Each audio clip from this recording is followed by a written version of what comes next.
Sa kaugnay na ulat matapos ang pagkakahuli kay retired General Jovito Palparan, inaasahan ngayon ang mabilis na proseso ng pagkakakulong sa kanya para sa kasong serious illegal detention dahil sa pagkakawala ng 2 UP students. Ayon sa ilang militanteng grupo at ilang politiko, hindi dapat magkaroon ng VIP treatment si Palparan sakaling makulong ito. Dapat ding makulong ang mga taong tumulong kay Palparan sa kanyang pagtatago. Ayon kay Representative Carlos Zarate ng Bayan Muna Party List, hindi umano dapat maging dahilan ng kanyang dating katungkulan sa pamahalaan upang bigyan siya ng VIP treatment. Kailangan maranasan ng ex-general ang natural na trato sa mga taong nagkasala sa batas.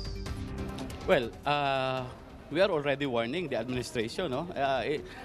Ito lang nangyari na merong special treatment doon sa mga involved sa pork barrel scam ay talagang napakasama na ng epekto nito sa ating mamamayan. At kung itong the butcher na tinatawag nilang berdugo ay bigyan pa ng special treatment, talagang sasabihin na natin na ang ating hustisya talaga sa Pilipinas ay merong problema, no? Napakalaki ng problema.